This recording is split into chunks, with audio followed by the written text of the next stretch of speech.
ఈ మహాజ్ఞానాన్ని మీరు మాకు అందిస్తూ నేర్పిస్తూ భూమి మీద కొద్ది కాలం ఆయుష్కాలంతోనే శాశ్వత కాలం మీతో ఉండడానికి మీరు ఇంత మహాభాగ్యాన్ని మీరు మాకు అనుగ్రహించి దేవా, లోకంలో అందరూ లోకం కోసమే బ్రతుకుతుండగా మేము మీకోసమే బ్రతకాలి అని మీరు మాకు ఇచ్చిన శరీరాన్ని మీ పనులలో, మీ సేవలో, మీ మాటలలో, మీ కార్యక్రమాల్లో ఉంచి మీతో పాటు ఉండాలని ఆశ కలిగి ఉన్నటువంటి పిల్లలందరినీ మీరు తీసుకుని వచ్చినందుకే వందనాలు చెల్లిస్తున్నాను తండ్రి. ప్రజలకు ఏం చెప్పాలో, మీ పిల్లలకు ఏం అవసరమో అది మీరు రాయించారు. దాన్ని పరిశీలించి పరిశోధించి తెలుసుకునేటట్లు సహాయం చేయమని యేసుక్రీస్తు పేరట ఈ ప్రార్థనకు సమర్పిస్తున్నాం తండ్రి. ఆమేన్. ప్రియమైన దేవుని పిల్లలారా, పోయిన శనివారం మనం చెప్పుకున్నటువంటి పాఠం ఛాలెంజింగ్ స్వస్థత మహాసభలని క్రైస్తవులు ప్రకటించరేందుకు. దేవుడు ఉన్నాడు ఛాలెంజ్ చేస్తున్నప్పుడు, చనిపోయిన తర్వాత బ్రతుకుందన్నప్పుడు, స్వర్గం ఉంది నరకం ఉందని చెప్పినప్పుడు, స్వస్థతలు చేస్తా ఉంటున్నటువంటి బోధకులు ఛాలెంజింగ్ స్వస్థత మహాసభలు అని ఎందుకు ప్రకటించటం లేదు? మీకు దేవుని మీద నమ్మకం లేదా? నువ్వు సవాలు చేయలేదంటే నీ దేవుని మీద నీకు నమ్మకం లేదు.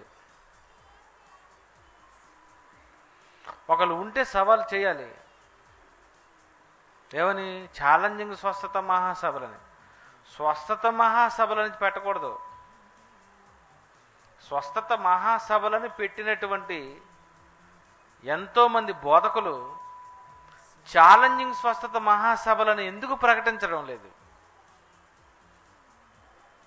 దేవుని మీద మీకు నమ్మకం ఉన్నప్పుడు, దేవుడు స్వస్థపరుస్తాడు అన్న విశ్వాసం మీకున్నప్పుడు, మీ దగ్గర స్వస్థత వరాలున్నాయని మీరు చెప్పుకుంటున్నప్పుడు, మీరు స్వస్థత చేసేటప్పుడు ఛాలెంజింగ్ స్వస్థత మహాసభలను పెట్టి ప్రజలందరికీ స్వస్థతను చేకూర్చి యేసుప్రభు ఎంత గొప్పవాడని నిరూపించవచ్చు కదా. మీరెందుకు నిరూపించలేకపోతున్నారు?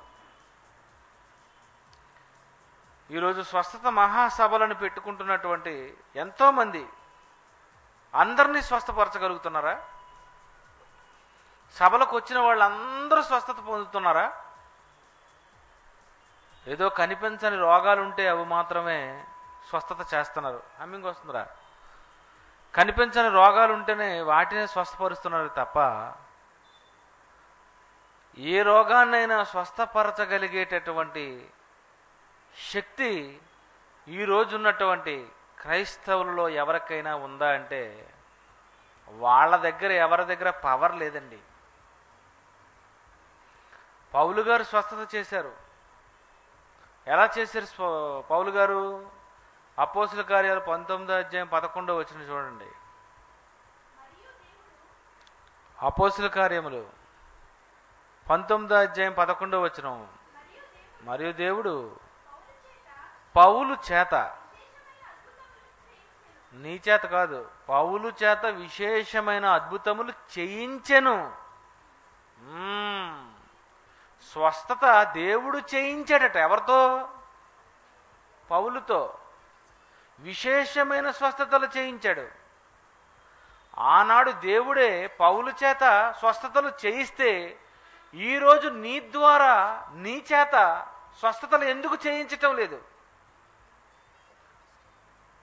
కొన్ని స్వస్థతలు ఎందుకు చేస్తున్నావు? అన్ని స్వస్థతలు, అన్ని రకాలైనటువంటి రోగాలను ఎందుకు నువ్వు బాగు చేయలేకపోతున్నావు?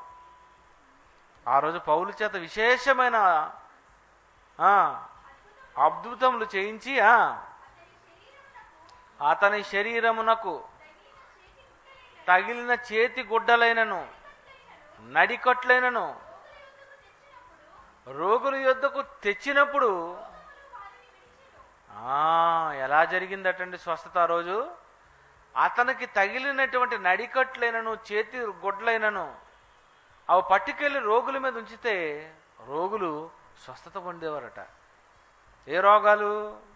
కడుపులోకి మరి నొప్పి, లేకపోతే కడుపులో కాయలు, లేకపోతే ఏదో కనిపించని రోగాలు కాదండి.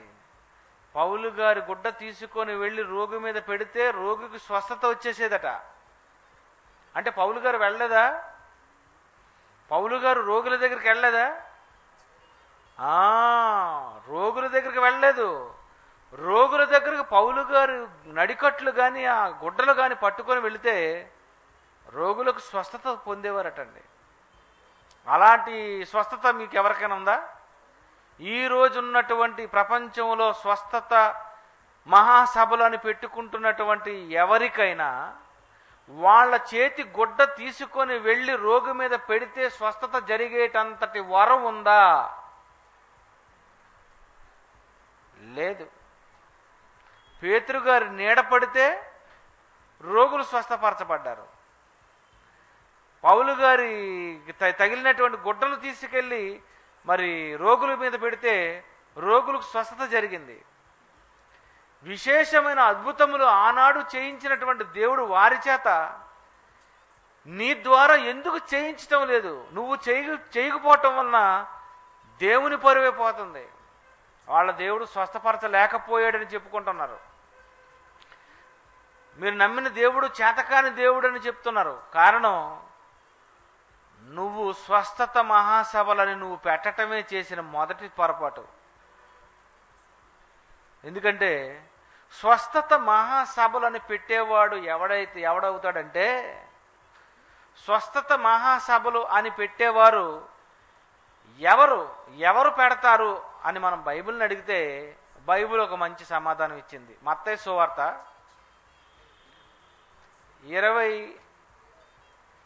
24వ అధ్యాయము, మత్తయి సువార్త 24వ అధ్యాయం 24వ వచనం ఒకసారి చూడండి. మత్తయి సువార్త 24వ అధ్యాయము 24వ వచనం. ఇక్కడ చూడండి, వస్తారు. అబద్ధపు క్రీస్తులను, అబద్ధపు ప్రవక్తలను వచ్చి, జాగ్రత్తగానండి, అబద్ధపు క్రీస్తులను యేసు ప్రభువు డూప్లికేట్లు దిగుతారట.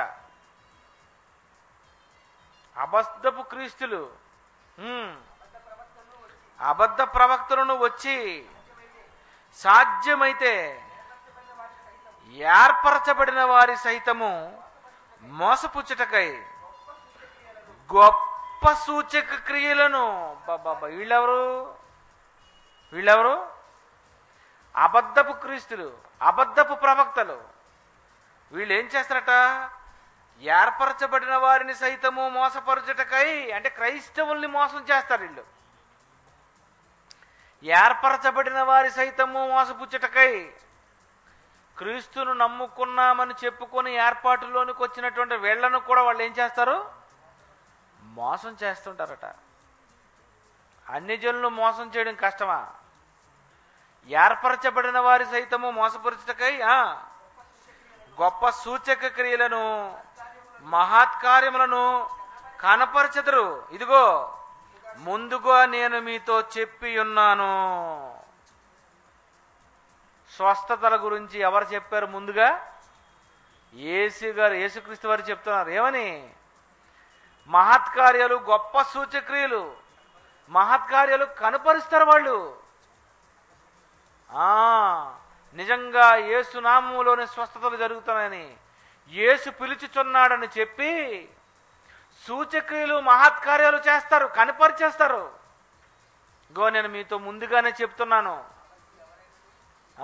కాబట్టి ఎవడైనాను ఇగో అరణ్యంలో ఉన్నాడు, ఇగో స్వస్థత భక్తుడు వచ్చాడని మీతో చెప్పునని వెళ్ళకుండా, ఇగో మహా స్వస్థత వరాలు ఉన్నటువంటి దైవజనులు అని కానీ ఒకవేళ అరణ్యంలోనికి వచ్చాడు అనుకోండి, పాడేరు లేకపోతే ఎక్కడికో, మీరు అసలు నమ్మకండి. మీతో చెప్పినట్టు మీరు వెళ్ళకండి. ఇదిగో లోపల గదిలో ఉన్నాడని చెప్పినను నమ్మకండి. ఇదేటండి, ఇది మరీ ఘోరం అండి. ఇదిగో అయ్యగారు గదిలో ఉన్నారు, గదిలోకి రండి, ప్రార్థన చేయండి, నూనె తీసుకురండి అని ఒకవేళ ఎవరైనా మీకు చెప్తే అస్సలు మీరు నమ్మకండి అని అన్నాడు. యేసు ప్రభువే సూచక్రియలు చేస్తారు, మహత్కార్యాలు చేస్తారు. అబద్ధపు ప్రవక్తలు, అపోస్తలులు యేసు ప్రభు కాలం అయిపోయిన తర్వాత, అపోస్తలులు యేసుక్రీస్తు కాలం అయిపోయిన తర్వాత ఎవడొచ్చి స్వస్థతలు చేసినా, ఎవడొచ్చి సూచక్రియలు చేసినా, ఎవడొచ్చి మహత్కార్యాలు చేసినా ఇవి మీరు నమ్మకండి అని చెప్పేశాడండి. అసలు వెళ్ళకండి మీరు ఆ సభలకు. కానీ అయ్యగారు గదిలో ఉన్నారని ప్రార్థన చేస్తారని చెప్పినా ఎట్టి పరిస్థితుల్లో మీరు వెళ్ళడానికి వీలు లేదు అని యేసుక్రీస్తు వారు చెబితే, ఈరోజు ప్రతివాడు ఈ స్వస్థత సభలకే వెళ్తున్నాడండి. పోనీ స్వస్థత సభలకు వెళ్ళినప్పుడు ఏమైనా స్వస్థత జరిగిందా? అక్కడ స్వస్థపరిచాడా? అందరినీ స్వస్థత చేయగలిగాడా? అతను కేజీహెచ్లో బాగు చేయొచ్చు కదా, చాలా హాస్పిటల్స్ ఉన్నాయి కదా, చాలా హాస్పిటల్ ఉన్నాయి. హైదరాబాద్లో ఉన్నాయి, విశాఖపట్నం ఉన్నాయి, విజయవాడ ఉన్నాయి, మరి ఇండియాలో ఉన్నాయి, అమెరికాలో ఉన్నాయి. ప్రపంచంలో అనేక మంది రోగులు హాస్పిటల్లో ఎప్పటికీ రోగాలతో సతమతమైపోతుంటే వాళ్ళందరినీ బాగు చేయలేని వీళ్ళు సభలకు వచ్చిన వాళ్ళని నైట్ టైం చీకటి దెబ్బ కొట్టేస్తారా? యేసుప్రభు చీకటిలో చేసేట సూచక్రియలు సాయంత్రం అయ్యేటప్పటికి ఆయన మొత్తం వర్క్ అంతా పూర్తి చేసేసేవాడు. పట్టపగలు ఆయన డే టైం సూచక్రియ చేశాడు, పట్టపగలు సూచక్రియలు చేశాడు. చనిపోయినటువంటి లాజర్ని 4 రోజులైనా లేపాడు. మీరెందుకు లేపలేకపోతున్నారు? మన వైఎస్ రాజశేఖర రెడ్డి చనిపోయినప్పుడు అతను బ్రతికించేస్తే ఇంకేమైనా ఉందా? మొత్తం ప్రపంచం అంతా యేసు ప్రభు నమ్మేసేదే ఏంటి? పోనీ దినకరణ చచ్చిపోయినప్పుడు దినకరణ కొడుకైనా బతికించాడు. దినకరణని చెప్పండి. దినకరణ చచ్చిపోయే ముందు 6 నెలలు 3 నెలలు హాస్పిటల్లో ఉన్నాడట. ఎందుకున్నాడు అడగండి, చెప్పండి. దినకరణ చనిపోయేటప్పుడు ఎంతమంది వచ్చారు తెలుసా? ఆ రోజు శవాన్ని చూడడానికి ప్రపంచంలో ఉన్నటువంటి స్వస్థత వరాలున్న భక్తులు, ప్రార్థనా వీరులు వీళ్ళందరూ వచ్చి నిలబడ్డారండి. శవం ముందు ఎందుకు నిలబడ్డావు? చేత కాదేటి నీకు? బ్రతికించవచ్చు కదా. రోగంతో 3 నెలలు 6 నెలలు బెడ్డ మీద ఉన్నప్పుడే బాగు చేయలేనప్పుడు మళ్ళా యేసు పిలుచున్నాడు, యేసు స్వస్థపరుస్తాడని చెప్తావా? ఇంకో విషయం చెప్పమంటారా? యేసు స్వస్థపరచును అని బైబిల్లో ఎక్కడైనా ఉందా? కొంచెం రీసెర్చ్ చేసి నాకు ఎప్పుడైనా రెఫరెన్స్ చూపించండి. యేసుక్రీస్తు స్వస్థపరచును అని బైబిల్లో ఎక్కడైనా ఉందా? యేసు స్వస్థపరిచెను అని ఉందా బైబిల్లో? ఆలోచించి ఎప్పుడైనా ఉంటే నాకు చెప్పండి. యేసు స్వస్థపరచును అని బైబిల్లో ఎక్కడైనా చూపించగలరా? బాగా ఆలోచించి ఎక్కడైనా యేసు స్వస్థపరచును అని కొత్త నిబంధనలో ఆయన స్వస్థపరచునని పాత నిబంధనకు వెళ్ళిపోకండి. యేసు స్వస్థపరచునని కొత్త నిబంధనలో ఎక్కడైనా చూపించగలరా? యేసు స్వస్థపరచును అని అనలేదు, యేసు రక్షించును అని ఉంది. యేసు ప్రభు రక్షించునా? రక్షించును. యేసు పాపిని రక్షిస్తాడు, రోగిని స్వస్థపరచడు. రోగిని స్వస్థపరచాలంటే ఎవడు అవసరం అని చెప్పాడు యేసు ప్రభువే? వైద్యుడు అవసరం. రోగికి వైద్యుడు అవసరం, రోగికి క్రైస్తవుడు అవసరం అనలేదు. రోగికి స్వస్థత వరాలు ఉన్నటువంటి దైవజనులు ఉన్నారు, వాళ్ళ దగ్గరికి భవిష్యత్తులో మీరు తీసుకెళ్ళిపోండి అని అనలేదు. రోగికి వైద్యుడు అవసరం, ఆత్మరోగికి యేసు అవసరం. రోగం ఉంటే డాక్టర్ దగ్గరికి వెళ్ళండి, రోగం ఉంటే మందులు వేసుకోండి, రోగం ఉంటే దేవుడు స్వస్థపరిచేస్తాడు అనుకోకండి. కొన్ని టైంలో దేవుడే స్వస్థపరచలేదు. హిజ్కియాకు రోగం వచ్చిందట. అప్పుడు ఏం చేశాడు? అంజూరపు పండ్ల ముద్ద ఒకటి తెచ్చి నువ్వు కట్టుకో, నీకు స్వస్థత జరుగుతుందని చెప్పాడు దేవుడు. అంటే ఆ కాలంలోనే దేవుడు ఒకటి ఇంట్రడ్యూస్ చేశాడు. ఏమని? ప్రకృతిని మీ రోగాలకు మీరు ఉపయోగించుకోండి. యేసుప్రభు కూడా గుడ్డివాడు వచ్చినప్పుడు ఏం చేశాడు? వెంటనే కళ్ళు రావాలని ప్రార్థన చేయలేదు. ఉమ్ము వేసి బురద చేసి, ఈ బురద చేసినటువంటి దీనిని కంటికి పూసి, నువ్వు వెళ్ళి సిలోయమను కోనేరులో అక్కడికి వెళ్ళి కడుక్కోని అన్నాడు. అంటేటి యేసుప్రభు వెంటనే స్వస్థత చేయగలడు. కానీ ఎందుకు ఈ ప్రాసెస్ చేశాడంటే, రోగాలకు ప్రకృతిని కూడా మీరు ఉపయోగించుకోండి. వాటర్ తెరిపి, నూనె తెరిపి నీ ఇష్టం. కొబ్బరి నూనెతో నువ్వు పోగొట్టుకుంటావా? జ్వరం వచ్చింది, కొబ్బరి నూనె రాస్తారు. ఎందుకు? ఆ వేడి తగ్గాలని. జలుబు వచ్చి మరి కొబ్బరి నీళ్ళు తాగుతారు ఎప్పుడు వేడి చేస్తే, అంతేనా? బాగా వేడి చేసిందంటే ప్రార్థన చేసుకోండి అని అంటారేంటి, అంతేనా? అప్పుడు ఏం చేయాలి? కొబ్బరి నీళ్ళు తాగండి అంటారు, అంతేనా? ఏంటి నాకు ఆకలేస్తుంది, దయచేసి మీరు ప్రార్థన చేయండి అయ్యగారు అని అంటారా? ఏమండి? ఆకలేస్తే ఏం చేయాలి? వెళ్ళి భోంచేయి. ఆకలేస్తే భోంచేస్తావట, పాసుకొస్తే వెళ్తావట, రోగం వస్తే డాక్టర్ దగ్గరికి వెళ్తావా, బోధకుడి దగ్గరికి వెళ్ళిపోతావా? చూసారండి ఈరోజు కారణం. ఈరోజు స్వస్థతలు చేస్తామని చెప్పుకుంటున్నటువంటి ఈ బోధకులందరూ దొంగ బోధకులు. కారణం యేసుక్రీస్తు వారు అంటున్నారు ఏమని? అబద్ధపు క్రీస్తులు, అబద్ధపు ప్రవక్తలు వచ్చి సాధ్యమైతే ఏర్పరచబడిన సైతం వారి సైతము మోసపరచుటకై మోసం చేసేస్తున్నారన్నమాట. స్వస్థతలతో మోసపరచుటకై గొప్ప సూచక క్రియలను మహత్కార్యములను కనుపరిచెదరు. ఇదిగో ముందుగా నేను మీతో చెప్పుచున్నాను కాబట్టి ఎవడైనాను ఇదిగో అరణ్యములో ఉన్నాడని మీతో చెప్పిన ఏళ్ళ వెళ్ళకండి, ఇదిగో లోపల గదిలో ఉన్నాడని చెప్పిన ఏళ్ళ నమ్మకుడి. మీరు స్వస్థతలు నమ్మకూడదు అంటున్నాడు. మహత్కార్యాలు చేస్తామంటే నమ్మకండి, సూచక్రియలు చేస్తారంటే నమ్మకండి అంటున్నాడు. ఎందుకు నమ్మకూడదు? ఇప్పుడు స్వస్థతలు, సూచక్రియలు, అద్భుతాలు జరుగుతాయి అని అందరూ చెప్పుకుంటున్నప్పుడు అవి ఎందుకు మనం నమ్మకూడదు?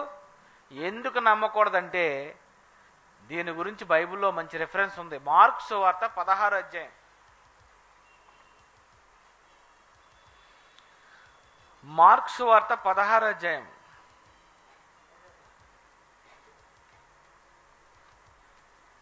మార్కు సువార్త 16వ అధ్యాయం 20. వారంటే ఎవరు? వారంటే ఎవరండి?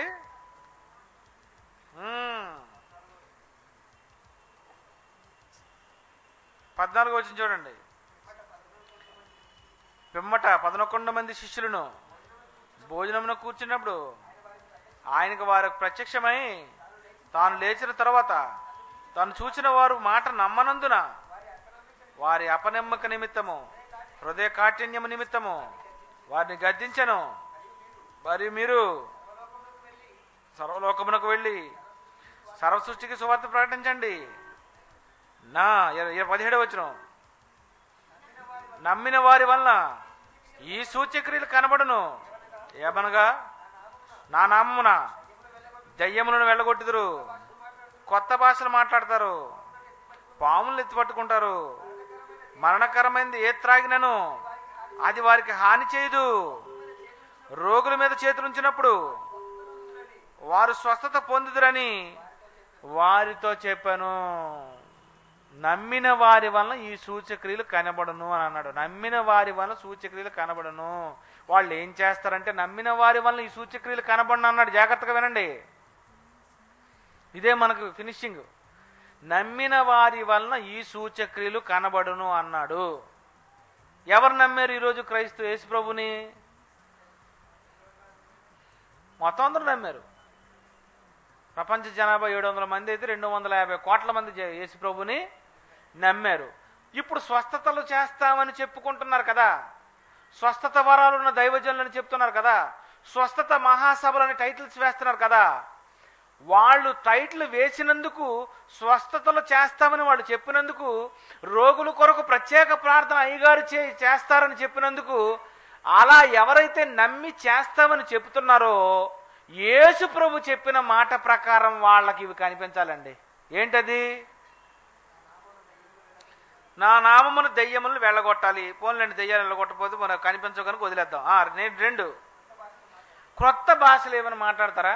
కొత్త భాష అంటే మళ్ళా ఇంగ్లీష్ కానీ జింగ్లీష్ అని అలాంటిది మళ్ళీ మాట్లాడగలరు. కొత్త భాష అన్నాడు కనుక అది ఈ భాషలు కాదు, కొత్త భాష రబా శిబా శిబా శబా దబానని, అంతే కదా. అలాగంటే మనం దెబ్బ అయిపోతాం కనుక ఇప్పుడు భాషల గురించి కూడా వదిలేద్దాం. నెక్స్ట్, పాములను ఎత్తి పట్టుకుందరు. ఇది బాగుందండి, డిస్కవరీకి పంపించాలి అయ్యగారిని. పెద్ద పాము, సరిగ్గా ఒక 50 మందిని చంపిన పాముని చేతికి ఇచ్చేయాల. పాములను ఎత్తి పట్టుకుందరు. Very good. మరణకరమైనది ఏది త్రాగినను, విషం ఇచ్చేసిన అయ్యగారికి ఏమవ్వకూడదు, చనిపోకూడదు. రోగుల మీద చేతులుంచినప్పుడు వారు స్వస్థతను అందుదురు. రోగుల మీద చేతులుంచితే స్వస్థతలు జరుగుతాయటండి. ఇది యేసుప్రభు వారు చెప్పారు కనుక నమ్మిన వారి వల్ల ఈ సూచక్రియలు కనబడినప్పుడు నమ్మమని చెప్పుకుంటూ స్వస్థత మహాసభలను పెట్టినటువంటి ప్రతి దైవజనుడి దగ్గర ఏం జరగాలి? రోగుల మీద చేతులుంచితే ఏం జరగాలి? స్వస్థతలు జరగాలి. ఇప్పుడు జరుగుతున్నాయా? రోగుల మీద చేతులుంచినప్పుడు అందరి రోగాలు పోతున్నాయా? కొన్ని మాత్రమే పోతున్నాయి, అన్ని రోగాలు పోవటం లేదు. ఇంతకీ కొన్ని రోగాలు పోతున్నాయంటే ఏ రోగాలు? కడుపు నొప్పి ఉందో లేదో ఎవడో తెలుసు, చెవుడు ఉందో లేదో ఎవడో తెలుసు, మూగవాడు ఉందో లేదో ఎవడో తెలుసు, కిడ్నీలో రాళ్ళు ఉన్నాయో లేదో ఎవరికి తెలుసు, క్యాన్సర్ ఉన్నది లేదో ఎవరికి తెలుసు, టీబీ ఉన్నది లేదో ఎవరికి తెలుసు, ఎయిడ్స్ ఉన్నది లేదో ఎవరికి తెలుసు. నాకు ఎయిడ్స్ పోయిందంటే నేను అనేస్తాను నాకు ఎయిడ్స్ తగ్గిపోయిందని.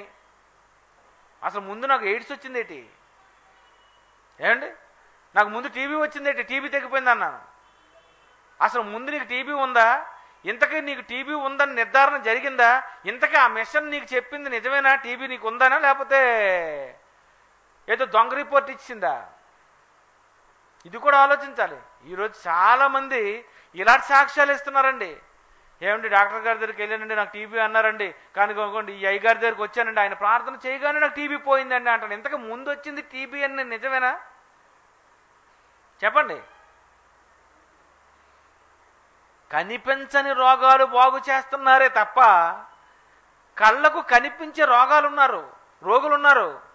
పుట్టుకతో గుడ్డివాళ్ళు, కుంటివాళ్ళు, మరి అంగవైకల్యం కలిగినటువంటి వ్యక్తులు, చనిపోయినటువంటి వాళ్ళు ఉన్నారు. వీళ్ళందరినీ ఎందుకు స్వస్థతపరచలేకపోతున్నారు? ఒకవేళ నమ్మితే వాళ్ళ వల్ల ఈ సూచక్రియలు కనబడాలి అని యేసుప్రభు వారు చెప్పారు కనుక ఆయన చెప్పిన ప్రకారంగా ఈ సూచక్రియలు నీ దగ్గర కనిపించడం లేదంటే నీకేం లేదు, దేవుని మీద నమ్మకం లేదు. దేవుని మీద నమ్మకం ఉన్నా జరగడం లేదంటే ఎందుకు జరగడం లేదు? నమ్మకం లేదని నీకంటే నువ్వు తిరుగుబాటు చేస్తావు. ఏమని? ఎందుకు నమ్మకం లేదు? నేను యేసుప్రభు నమ్మాను, బాప్తిజం పొందానని చెప్తావు. నమ్మకం చూపించాలేటి? ఏమండి, నమ్మకం చూపించాలా? యేసుప్రభు నమ్మావని చెప్పడానికి ఆ నమ్మకం ఏంటంటే బాప్తిజం పొందావు, యేసుప్రభు నమ్మ, వెరీ గుడ్. నమ్మిన తర్వాత ఏం చేయాలి? ఈ సూచక్రియలు కనిపించాలి. ఈ సూచక్రియలు కనిపించడం లేదంటే నీకేం లేదు? నమ్మకం లేదు. నమ్మకం ఉందని నువ్వు చెప్తున్నావు అంటే నీకు నమ్మకం ఉందని నేను ఒప్పుకుంటాను. అయితే నీకేమి లేదని నువ్వు ఒప్పుకోవాలి. స్వస్థత చేసే పవరు నీకు లేదని ఒప్పుకోవాలి. నీకు నమ్మకం ఉందంటే నేను ఒప్పుకుంటాను. ఏమని? నీకు నమ్మకం ఉందని. నువ్వు స్వస్థత చేస్తానన్నప్పుడు నీకేముండాలి? పవర్ ఉండాలి. మరి నువ్వు చేయలేకపోతున్నావు అంటే నీకేం లేదు? పవర్ లేదు. నీకెందుకు పవర్ లేదు? నీకెందుకు పవర్ లేదంటే ఇప్పుడు చదవండి 18వ వచనం. మరణకరమైనది ఏది త్రాగినను వానికి హాని చేయదు, రోగుల మీద చేతులుంచినప్పుడు స్వస్థత పొందిన వారితో చెప్పాను ఏలాగు. 19వ వచనం, 19:20. ఏలాగు ప్రభువు అయిన యేసు వారితో మాట్లాడిన తర్వాత, ఎవరితో? నీతోనా నాతోనా? వారంటే ఎవరు? శిష్యులు. వారితో మాట్లాడిన తరువాత పరలోకమునకు చేర్చుకొనబడి దేవుని కుడి పార్శ్వమున ఆరోహణుడయ్యను. వారు ఎవరు? శిష్యులు వారు బయలుదేరి వాక్యమందంతటా ప్రకటించిరి. ప్రభు వారికి సహకారుడై ఉండి వెనువెంట జరుగుచూ వచ్చిన సూచక క్రియల వలన వాక్యమును స్థిరపరచుచుండెను. ఆమెన్.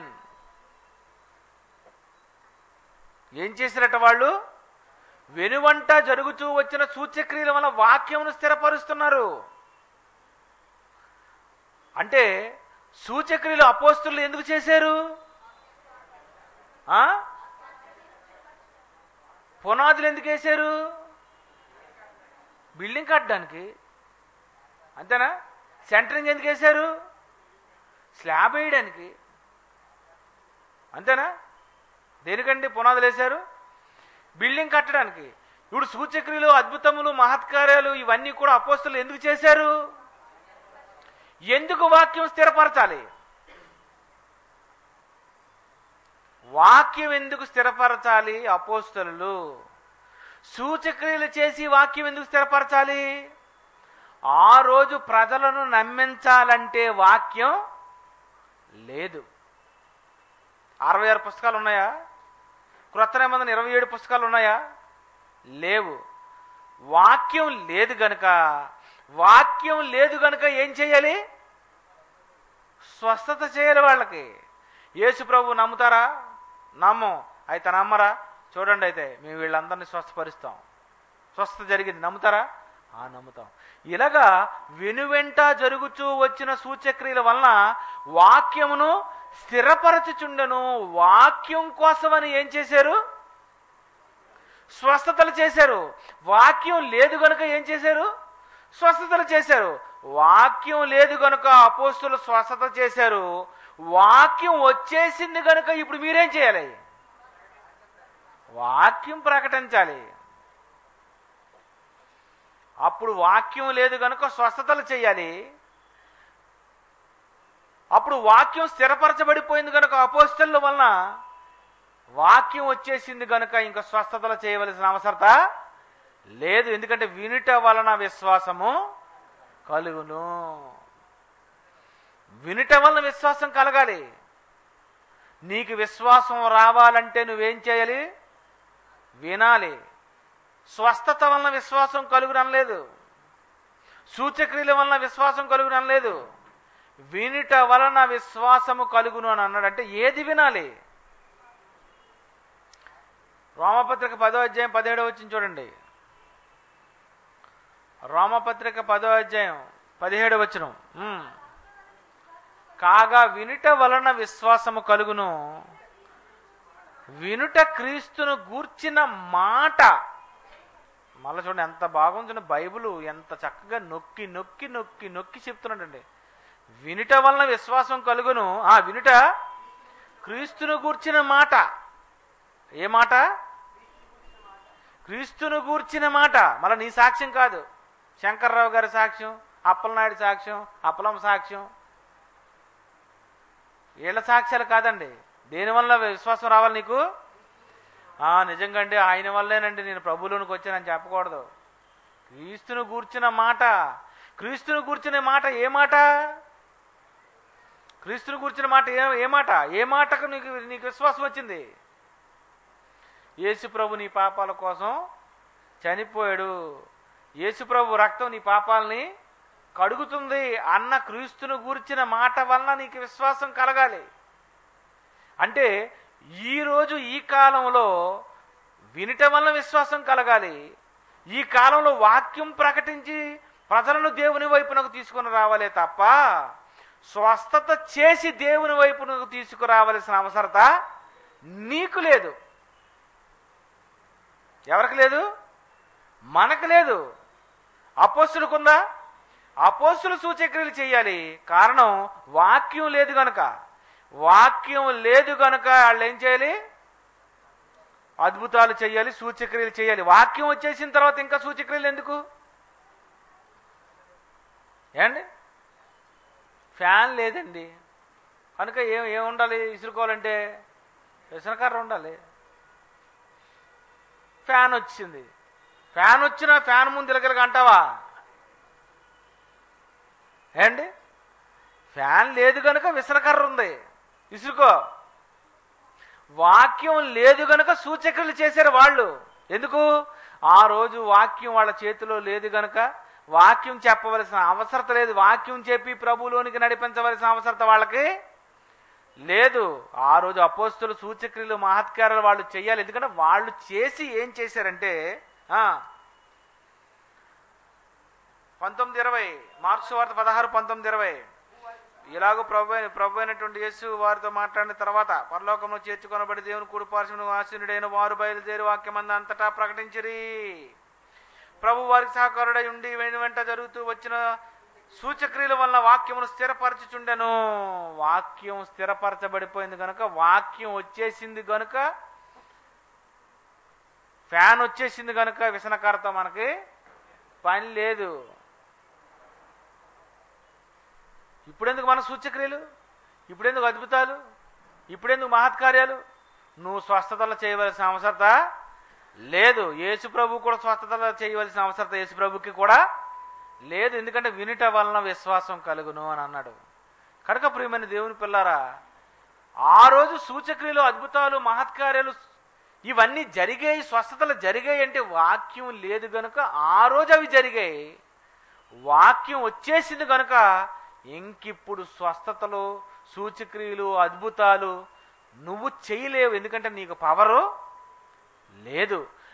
నీకు పవర్ ఉందని నువ్వు చెప్పుకుంటే నిరూపించుకో, కానీ నువ్వు నిరూపించుకోలేవు. కారణం యేసుప్రభు వారు చెప్పారు, అబద్ధపు ప్రవక్తలు, అబద్ధపు క్రీస్తులు వచ్చి సాధ్యమైతే ఏర్పరచబడిన వారి సైతము మోసపరచుటకే గొప్ప సూచక్రియలు, మహత్కార్యములు కనుపరిచెదరు అని అన్నాడు. వీళ్ళు ఏం చేస్తారు? కనుపరుస్తారు. స్వస్థపరుస్తారు అనలేదు, కనుపరుస్తారు. ఇగో ఈయనకి రోగం తగ్గింది, ఇతనికి మాటలు వచ్చాయి, ఇతను రాళ్ళు పోయి, ఇతను కడుపులో కాయిపోయింది, ఈవిడ కడుపులో బల్లపోయింది. ఇలాగేనండి. ఒక ఆవిడ వచ్చి అంటుందండి సాక్ష్యం, ఏమండి మీ కడుపులో ఏంటంటే నా కడుపులో బల్ల ఉందంటే, ఏదో టేబుల్ అనుకున్నాను నేను, ఏదో రోగం అట, అదొక బల్ల. బల్ల పోయిందండి అంటే, ఎలా పోయింది బల్ల? ఇంతకు ముందు బల్ల ఉందా? ఇంతకు బల్ల యేసుప్రభు వల్లనే పోయిందా, అంతకుముందు వాడుతున్న మందు వల్ల పోయిందా? ప్రియమైన దేవుని పిల్లారా, ఈరోజు ఛాలెంజింగ్ స్వస్థత మహాసభలని స్వస్థత వరాలున్న భక్తుడు పెట్టి నిరూపించుకోవాలి నీ దగ్గర పవర్ ఉంటే. కానీ ఈరోజు ఎవరి దగ్గర కూడా పవరు లేదు. కారణం వాక్యం వచ్చేసింది కనుక సూచక్రియలు, మహత్కార్యాలు, అద్భుతాలు ఇప్పుడు ఇంకా జరగవు. నీకు రోగం ఉంటే నువ్వేం చేయాలి? డాక్టర్ దగ్గరికి వెళ్ళు. రోగం ఉంటే నువ్వేం చేయాలి? మందులు వాడు. ఎందుకంటే మనిషి కంటే ముందు పుట్టింది ఏది? ప్రకృతి. అంటే ముందు పుట్టింది, తర్వాత మనిషి పుట్టాడు. ముందు మందు పుట్టింది. నీళ్ళు తాగుతున్నావు, ఏమనుకున్నావు? మందు వేసుకుంటున్నావు. అంతేనా? నీళ్ళు తాగుతున్నావు అంటే అర్థం ఏంటి? నీరు మందు, ఆహారం మందు, తోటకూర మందు, బీరకాయ మందు, మాంసం మందు. ఇవన్నీ ఏమనుకున్నారు? ఇవి మందులు కావా? ఇవి మందులు కావంటే డాక్టర్ గారి దగ్గరికి వెళ్ళి అడుగుదాం. డాక్టర్ గారు మరి నాకు నీరసంగా ఉందండి అంటే అప్పుడు బి కాంప్లెక్స్ రాస్తారు. ఎందుకు? అందులో ఏముంటాయి? ఆ ఆర్టీసీ కాంప్లెక్స్లో ఏముంటాయి? బస్సులు ఉంటాయి. అలాగే బి కాంప్లెక్స్లో ఏముంటాయి? ఈ తోటకూర, ఈ బీరకాయ, ఈ ఆకుకూర, ఈ చేదు కాకరకాయలు, లేకపోతే చిన్న చిన్న ఆకులతో చెట్ల నుండి తీసినటువంటి ఈ ఆహారం అంతా ఉంటారు. ఎందుకంటే నువ్వు ప్రతిరోజు మాంసం, చేపలు తింటున్నావు కనుక, నువ్వు ఎప్పుడు ఆకుకూరలు తినవు కనుక, ఈ ఆకుకూరలు తిననందుకు నీకు రోగం వచ్చింది కనుక, పచ్చని చెట్లన్నీ మీకు ఆహారం అగునన్నా నువ్వు చెట్లు తినడం లేదు కనుక, అప్పుడు డాక్టర్ గారు ఏం చేశారు? ఈ ట్యాబ్లెట్లన్నీ నీకు రాశారు. రాసిన ట్యాబ్లెట్లన్నింటిలో మాంసం ఉండదండి, అందులో ఉన్నవంతా వెజ్జేనండి ఎక్కువ. ప్రియమైన దేవుని పిల్లరా, రోగం ఉంటే డాక్టర్ దగ్గరికి వెళ్ళు, రోగం ఉంటే మందులు వాడు. రోగులకు వైద్యుడు అవసరం. రోగులకు వైద్యుడు అవసరమని యేసుప్రభు వారే ఖచ్చితంగా చెప్పారు. కనుక రోగులకు వైద్యుడు అవసరమే తప్ప రోగులకు క్రైస్తవుడు అవసరం లేదు. నీకు రోగం ఉంటే నువ్వు మందులు వాడుకో, నువ్వు ప్రార్థన చేసుకుంటే పోతుంది అనుకుంటే ఏ రోగానికి ప్రార్థన చేసేస్తావు? ఆకలి కూడా రోగమే, ప్రార్థన చేస్తావా చెప్పు? అన్నిటికీ ప్రార్థనే. ప్రార్థన ఎప్పుడు చేయాలంటే డాక్టర్ల వలన ఏ రోజు ఈ డాక్టర్ వలన కాదు అన్నప్పుడు. డాక్టర్ గారు అప్పుడప్పుడు చెప్తుంటారు మంచి మాట, ఏమని? బాబు నేను చేయవలసిందంతా నేను చేశాను కనుక ఇంక నువ్వు దేవుని మీదే భారం వేసుకోండి అని సైడ్కి పిలిచి చెప్తాడు.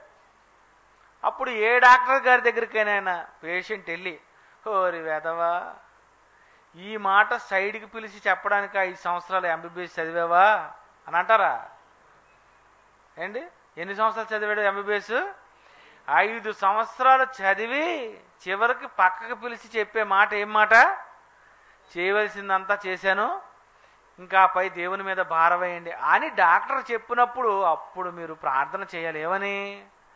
దేవా మరి డాక్టర్ చెప్పారు టైం అయిపోయిందని, మాకు చూస్తే తెలిసిపోయింది ఎగిరిపోతాడని, కనుక ఇప్పుడు ప్రార్థన చేయాలనుకుంటున్నాం. అప్పుడు దేవుడు కూడా ఒకటి పెడతాడు. ఏమని? నువ్వు ప్రార్థన చేస్తావు కదా, ఇంతకు నేను ఆయుష్కాలం ఇచ్చేస్తే వీడు బతికేస్తే ఏం చేస్తాడో చెప్తావేటి? అంతేనా? దేవుడు నీకు ఆరోగ్యం ఇస్తే నువ్వేం చేయాలి? ముందిచ్చిన ఆరోగ్యం అంతా నీ గురించి వాడుకున్నావు, చచ్చిపోయే ముందు మళ్ళీ ఆరోగ్యం అడిగావు. ఈ ఆరోగ్యం ఇస్తే ఏం చేయాలి నువ్వు? దేవుని పని చేస్తానని నువ్వు కమిట్ అయితే, నీ మీద దేవుడికి గురి కుదిరితే, దేవుడు నిన్ను నమ్మితే దేవుడు నీకు ఛాన్స్ ఇస్తాడు. అలాగే డాక్టర్ గారి వలన ఈ ప్రకృతి వలన ఎలాంటి మరి నీకు రోగం తగ్గదు అని తెలిసిపోయేటప్పుడు దేవుడు బాగు చేస్తే బాగు చేస్తాడు, చేయకపోతే చేయడు. చేస్తే చేస్తాడు, లేకపోతే లేదు. నువ్వు ప్రార్థన చేయి, నువ్వు మందులు వాడు. రోగాలకు మందులు వాడాలే తప్ప రోగాలకు ప్రార్థనలు చేయకూడదు. ఎందుకంటే దేవుని అవసరాలకు వాడుకోకూడదు. ఈ జీవితకాలం మట్టుకే అస్సలు మీరు యేసు ప్రభుని నమ్ముకోకూడదని బైబిల్లో ఉంది. చివరిగా రిఫరెన్స్ చూసి ముగించేద్దాం. 1 కొరింథీయులకు రాసిన పత్రిక 15వ అధ్యాయము 19వ వచనం చూడండి. ఈ జీవిత కాలము మట్టుకే మనము క్రీస్తునందు నిరీక్షించు వారమైన ఎడల మనుషులందరికంటే ఈ జీవిత కాలము మట్టుకే మీరు క్రీస్తుని నమ్మకూడదు. అంటే ఈ 60 సంవత్సరాల చిన్న జీవితాల కోసం, రోగాల కోసం ప్రభువుని నమ్మకూడదు. నమ్మితే ఎవరట? నమ్మితేనట 1 కొరింథీ 15వ అధ్యాయం 19వ వచనం అండి. ఈ జీవిత కాలము మట్టుకే మీరు క్రీస్తునందు నిరీక్షించు వారమని ఎడల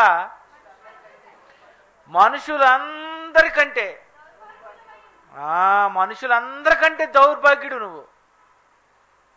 నమ్మలేని వ్యక్తే మంచోడు తప్ప అవసరానికి నమ్మిన నువ్వెవడవి దౌర్భాగ్యుడు. అంటే నీకంటే బెటర్ బిన్ లాడెన్, నీకంటే బెటర్ సద్దాం హుసేన్, నీకంటే బెటర్ కిల్లర్ వీరప్పన్, నీకంటే బెటర్ కసబ్, నీకంటే బెటర్ హేతువాది నాస్తికుడు.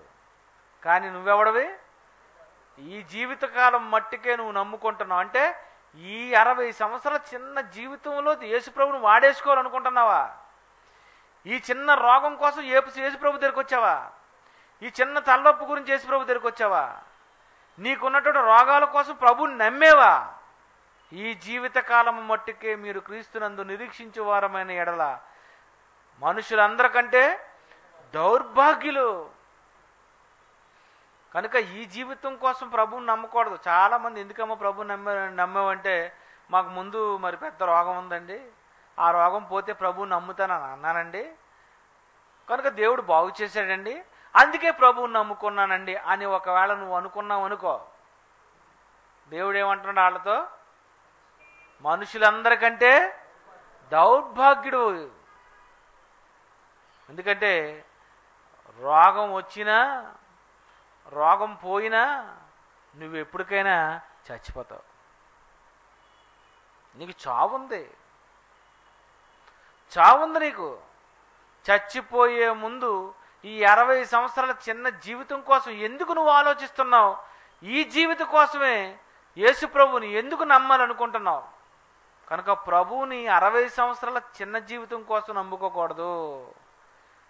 యేసుక్రీస్తుని ఆత్మీయ జీవితం కోసం నమ్మాలి. యేసు ప్రభు ఇచ్చే స్వస్థత ఆత్మకి. పాపం అనే రోగాన్ని తీయాలి. యేసుక్రీస్తు లోకానికి వచ్చింది దేని గురించి అండి? పాపులను రక్షించుటకు క్రీస్తు యేసు లోకమునకు వచ్చినందా? రోగులను స్వస్థపరచుటకు క్రీస్తు యేసు లోకమునకు వచ్చినందా?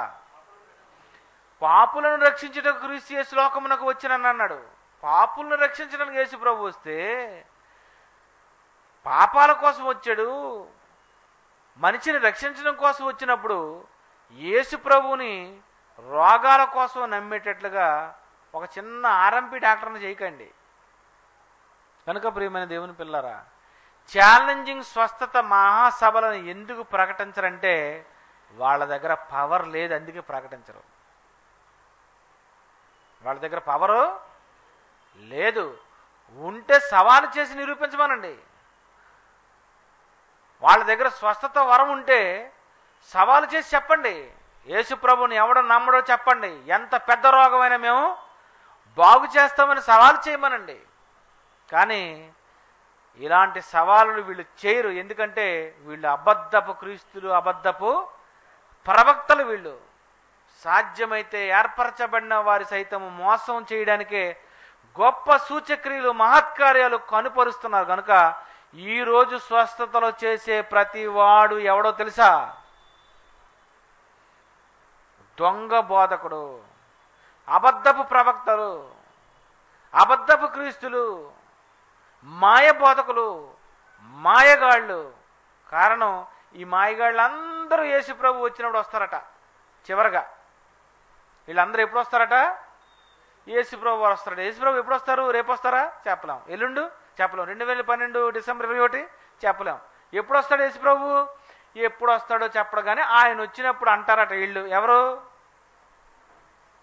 ప్రభువుని నమ్ముకున్నామని చెప్పుకొని సూచక్రియ మరి మహత్కారాలు చేశారు కదా, వాళ్ళందరూ అంటారట మత్తయి సువార్త 7:22 ఆ దినమందు, ఏ దినమందు?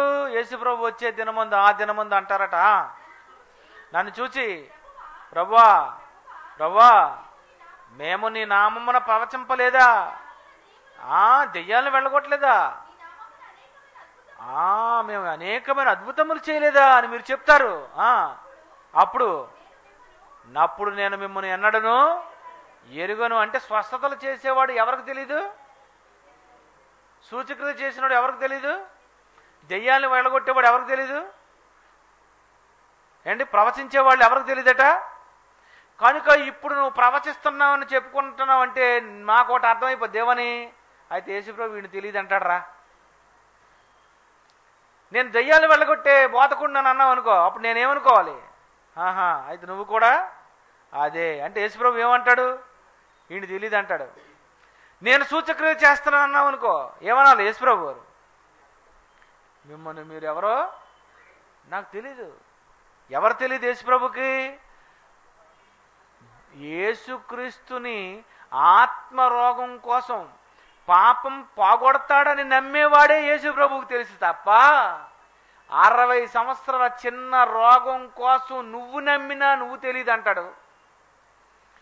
స్వస్థతలు చేసినటువంటి దైవజనుడు ఉన్నాడు చూశారు, మహత్కార అద్భుతాలు చేసినాడు.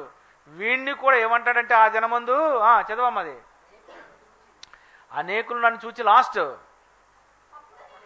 అప్పుడు నేను మిమ్మును ఎన్నడును ఎరుగను. ఇదేంటండి ఇది? ఏంటి స్వస్థతలు చేసేవాళ్ళు తెలియదు యేసుప్రభుకి?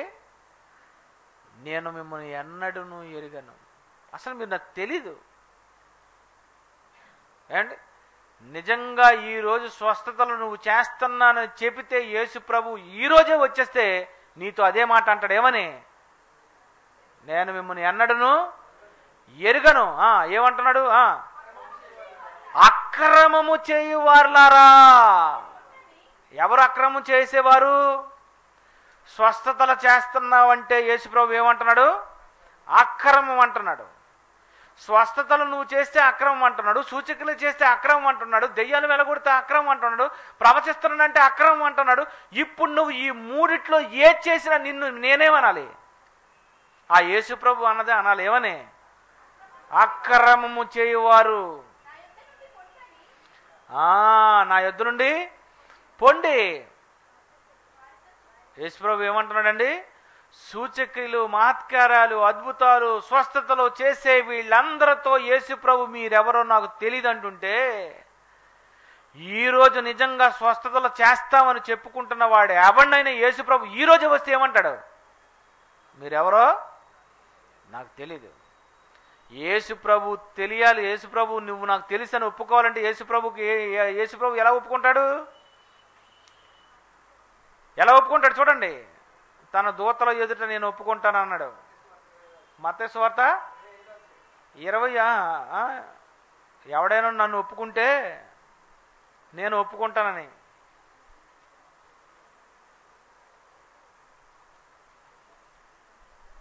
మీరు నన్ను ఒప్పుకుంటే ఒప్పుకుంటాను, ఒప్పుకోకపోతే ఒప్పుకోను అంటాడు.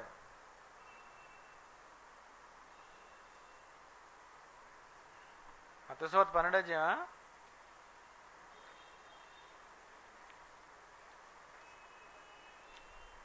దేవదూతల దగ్గర ఒప్పుకుంటానని.